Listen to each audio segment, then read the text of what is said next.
The sound of a door slamming echoed through the apartment as Emma stood frozen, her question hanging in the air between them.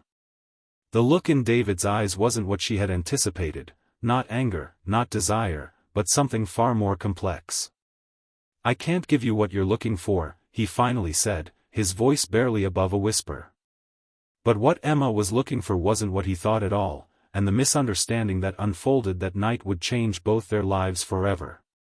3 months earlier, Emma Winters had moved into apartment 4B with nothing but 2 suitcases and a broken heart. Fresh from a divorce that had left her questioning everything she thought she knew about love, the last thing she wanted was a new relationship.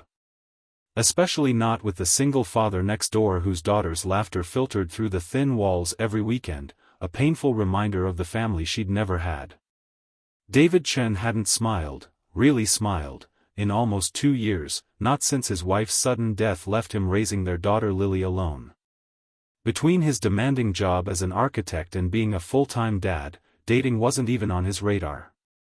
His life was organized chaos, a delicate balance of work calls, school pickups, and trying to be both parents to a little girl who still asked when mommy was coming home. If you're enjoying this story of unexpected connections, hit that like button and let me know in the comments if you've ever had a misunderstanding that led to something beautiful. The first time they properly met wasn't romantic at all. Emma was struggling with groceries, the paper bag splitting open as she fumbled for her keys. Apples rolled down the hallway, one stopping perfectly at David's feet as he was leaving for work. "I think this is making a break for it," he said, picking up the apple and walking it back to her. Emma blew a strand of her long hair from her face, mortified. "Thanks. Moving day physics, everything falls apart exactly when you need it not to." He smiled, and for a brief moment, the weariness in his eyes lifted. "I've been there. I'm David, by the way." "4A. Emma." "4B, obviously," she replied, gesturing to her door and the scattered groceries. "Need a hand?" "No, I've got it," she said quickly, too quickly. "But thanks." He nodded, respecting her space, and continued toward the elevator. Emma watched him go, noticing the slight slump in his shoulders, the way he checked his watch twice in the span of 10 seconds. A man with somewhere to be and too many places he needed to be at once. Over the next few weeks, they developed the kind of neighborly relationship that existed in brief hallway encounters and polite nods. Emma learned he had a daughter from the colorful backpack he sometimes carried and the animated phone conversations about princess movies and homework. David learned she was a freelance graphic designer from the packages that sometimes got delivered to the wrong door. Their first real conversation happened during a power outage. Emma had been working on a deadline when the building went dark. With her laptop battery dying and no way to submit her work, panic set in. A knock at her door revealed David holding a camping lantern. "Thought you might need this," he said. "I have a portable charger too, if you need it." Relief washed over her. "You're a lifesaver. I have a project due in an hour." He hesitated at the doorway. "I could watch it upload for you if you want to save your battery. I'm just sitting in the dark anyway." "Don't you have a daughter to entertain?" "Lily's at her grandmother's tonight," he said, and something in his voice, a mixture of relief and loneliness, made Emma step aside and invite him in. They talked as her files uploaded, sitting by candlelight. He told her about his late wife, Sarah, and how he was still figuring out how to be a single parent. Emma shared about her divorce, how her ex-husband had decided he didn't want children after all, despite knowing it was all she'd ever wanted. "So we both ended up somewhere we never planned to be," David said, swirling the wine she'd offered. "Life's funny that way," Emma replied, watching the way the candlelight caught in his eyes. When the power returned, there was a moment, brief but electric, where neither moved to turn on the lights, as if breaking the spell of darkness would end something just beginning. Their friendship grew from there. Coffee in the mornings when they both left for work. Emma helping Lily with an art project for school. David fixing the leaky faucet in Emma's bathroom that had been driving her crazy for weeks. If this story of slow-building connection is touching your heart, subscribe to see more content that explores the beautiful complexity of human relationships. The first time Emma met Lily properly was an accident. She was coming home late from a client meeting when she found the 7-year-old sitting alone in the hallway, knees pulled to her chest. "Are you okay?" Emma asked, crouching down. Lily looked up with tear-stained cheeks. "Daddy's late. The babysitter had to leave, and I forgot my key." Emma sat beside her. "Want to wait in my apartment? I have hot chocolate." Lily studied her suspiciously. "Daddy says not to go with strangers." "That's very smart of your daddy. I'm Emma from next door. We can call him from my place to make sure it's okay." By the time David arrived, panicked and apologetic, Lily was teaching Emma how to make a friendship bracelet at the kitchen table, both of their wrists already adorned with matching blue and purple threads. "I'm so sorry," David said, running a hand through his disheveled hair. "The meeting ran late, and then traffic." "It's fine," Emma assured him. "We had fun, right Lily?" Lily nodded enthusiastically. "Emma knows how to draw unicorns. Real ones, not baby ones." David's eyes met Emma's over his daughter's head, gratitude and something warmer passing between them. After that, Emma became a regular part of their lives. Emergency babysitting turned into planned movie nights. Casual dinners became a weekly tradition. David started smiling more, laughing even. Emma found herself looking forward to the sound of Lily's footsteps running down the hall on Friday afternoons when she returned from her grandmother's. But beneath the comfortable friendship, something else was growing. Emma caught David watching her when he thought she wasn't looking. David noticed how Emma's hand would linger when she passed him a coffee mug. The air between them became charged with unspoken possibilities. The night everything changed started normally enough. Lily was at a sleepover, and David had invited Emma over for dinner to thank her for helping with Lily's science project. He'd cooked, something he admitted he rarely had energy for these days. "This is amazing," Emma said, taking another bite of the pasta. "Where did you learn to cook like this?" "Sarah taught me," he said, and for the first time, mentioning his late wife didn't bring that shadow across his face. She said no daughter of hers was going to grow up thinking men couldn't cook. Emma smiled. "She sounds wonderful." "She was," David said softly. "But it's getting easier to remember the good parts without feeling like I'm drowning." They moved to the couch after dinner, a bottle of wine between them. As the night progressed, they sat closer, the conversation flowing from childhood memories to future dreams. Emma talked about the children's book she'd always wanted to illustrate. David confessed his fear that he was failing Lily by not being enough. "You're more than enough," Emma said, her hand finding his.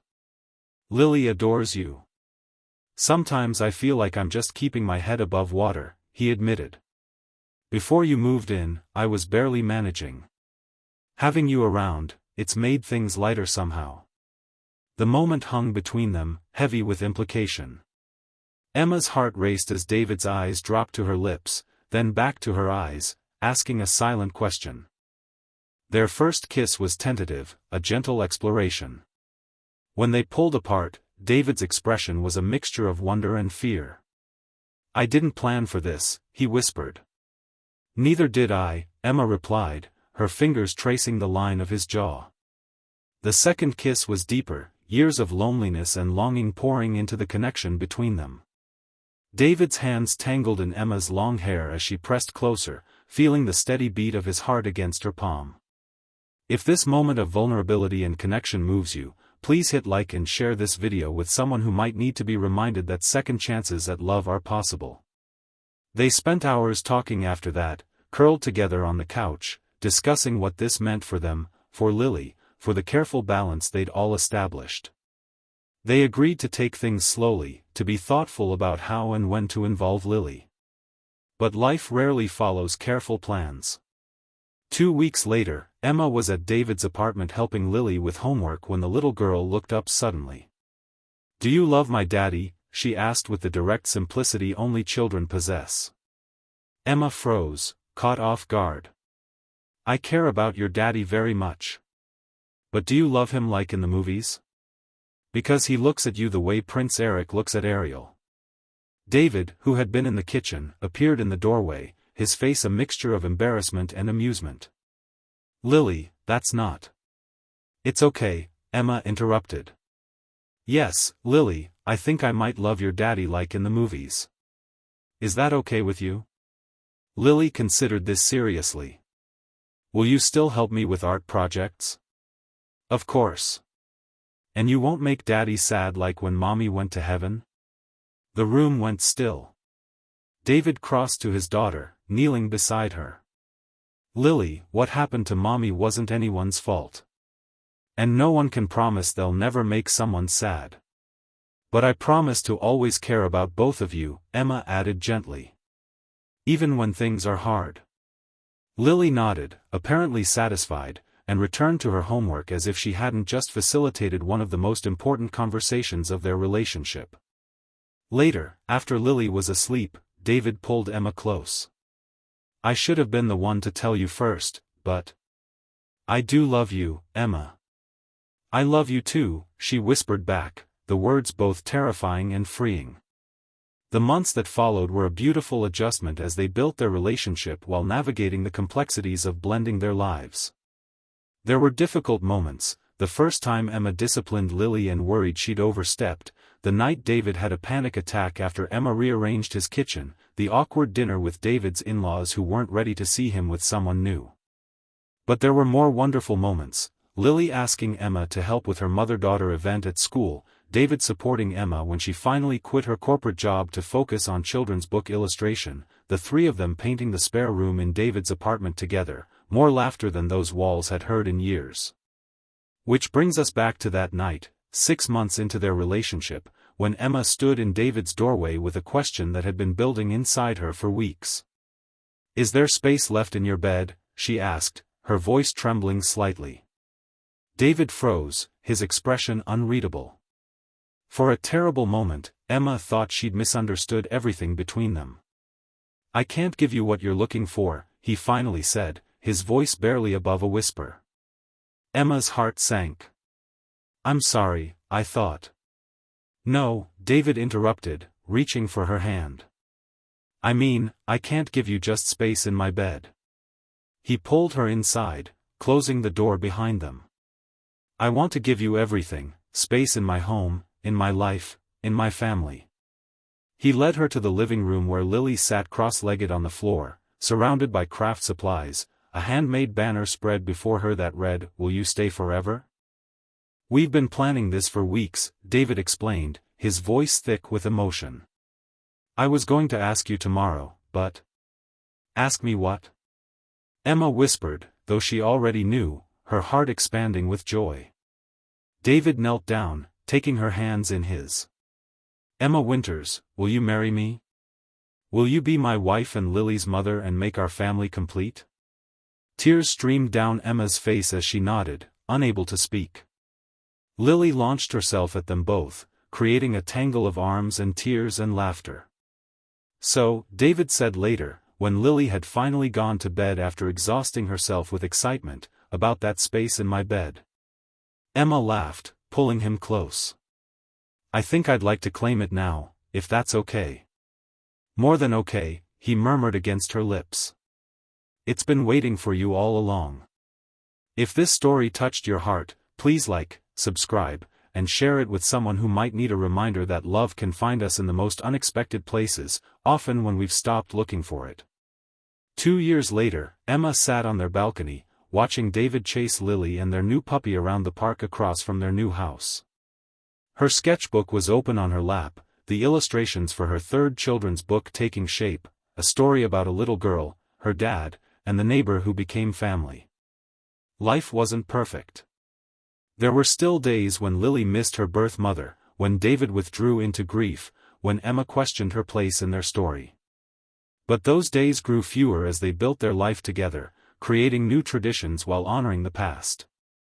Emma had never expected to find love in the apartment next door. David had never planned to open his heart again. And yet here they were, proof that sometimes the best answers come in forms we never expected, to questions we didn't even know we were asking. From which country are you watching this story unfold? Let me know in the comments below, and don't forget to subscribe for more stories that remind us all that second chances and new beginnings are always possible, no matter how broken we might feel.